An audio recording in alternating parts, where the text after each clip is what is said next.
Welcome to Journey to the CCIE's first ever tutorial video. In this video I'll be going over EtherChannels. I'm taking this video from the CCIE Enterprise Infrastructure Exam Topics list, and if we go down to EtherChannels you'll see that we have Layer 2 and Layer 3.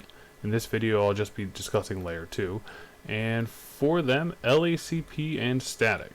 No longer do we have to worry about PAGP. So if we take a look at my lab, I have 4 physical switches cabled as such, and here we will be focusing mainly on switch 2, where we'll be going from switch 2 to switch 4 on these 2 links, which are 19 and 20, and I'll be configuring a static here. Then we'll go from switch 2 to switch 3 on 21 and 22, and we'll take a look at what an LACP ether channel looks like. So to get started, let's go to switch 2, and we're going to take this ether channel to switch 4. So switch 2, I'm going to do a show ether channel summary to see what we have configured so far. Whoops, good typo. And we have one to switch 1, but we're not worried about that. Remember, we're just worried for 19 and 20 to switch 4. So let's go ahead and interface range 19 through 20. The interface range command is super useful, especially for the CCIE. You don't really want to be wasting time going to 19 and 20, or if there's a bundle of 8, bundle of 4. So what we will do here is we will use the channel group command, and we need to name or number the channel group, which I will do 2 to 4 since we're going from switch 2 to switch 4. And for the mode, we're going to use on, which is enable ether channel only. The rest of these we don't need to worry about at this time, especially PAGP. So channel group 24, mode on. Creating a port channel 24. So let's see what happened. Show ether channel summary. We now have group 24, interface is port channel 24, which contains 19 and 20. You'll see there's no protocol, and it is S, capital U, which means layer 2 and in use.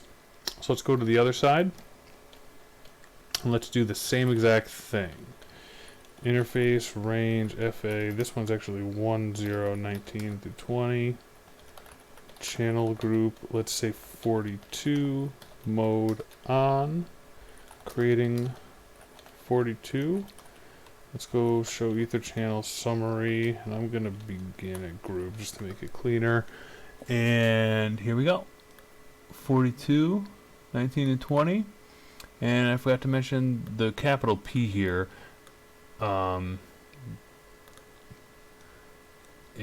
shows that the ports are in the port channel. So we're up and running, we're good to go. Now this doesn't mean that they are trunking. You see only port channel 1, which I had configured earlier, is. So let's go ahead and configure trunking on it. And for here you'll notice what we can do is actually go into the port channel interface, and let's go switch port trunk. These are old switches, so I need to configure the encapsulation. Let's go switch port mode trunk, and let's configure a different VLAN. I've been using 146 in my lab.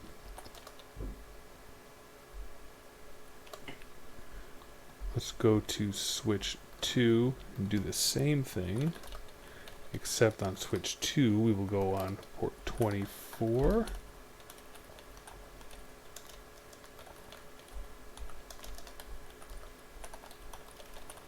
Switch port mode trunk.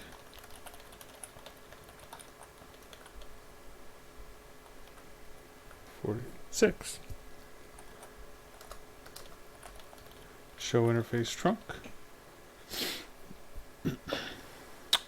So we have 24, which is trunking, on 146. Now you'll notice that what happens when you issue the commands at, let's go, this is what we configured on the actual port channel interface. Those commands actually come down to here. Remember, all we configured on FA019 was this channel group command.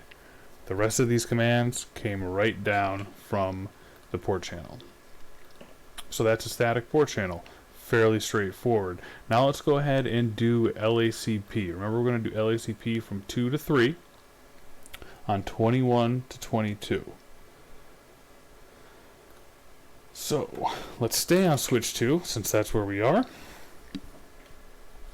Let's go to interface range FA 21 to 22.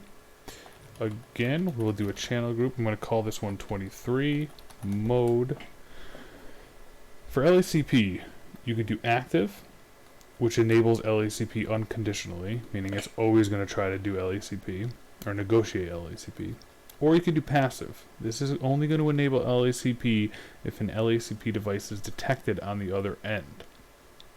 You can do active on both ends. You could do active-passive, but you cannot do passive-passive as LACP will never be negotiated. So what we're going to do is going to have switch 2 be active, switch 3 be passive, and let's see if a link is created. So let's go ahead, active, port channel 23 is created, and now let's go to switch 3.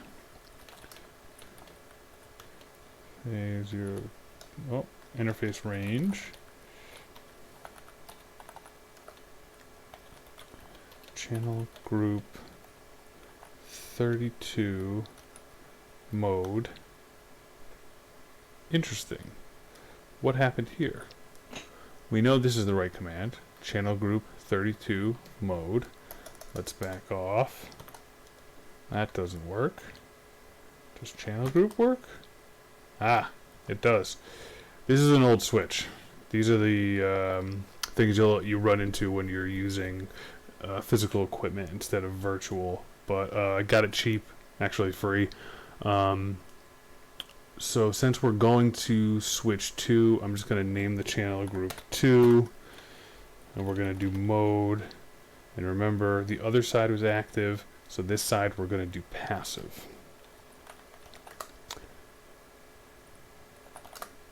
And show EtherChannel summary. And now we have layer 2 up, protocol LACP. Let's check the other side.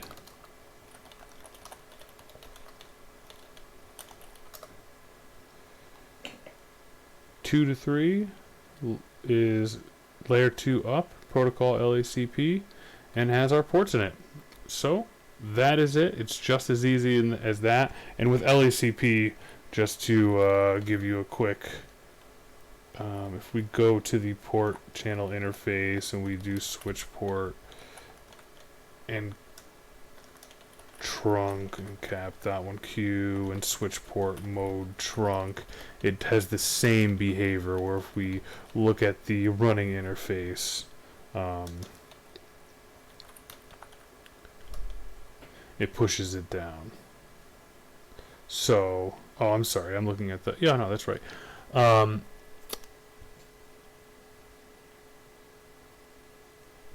PO23, perfect.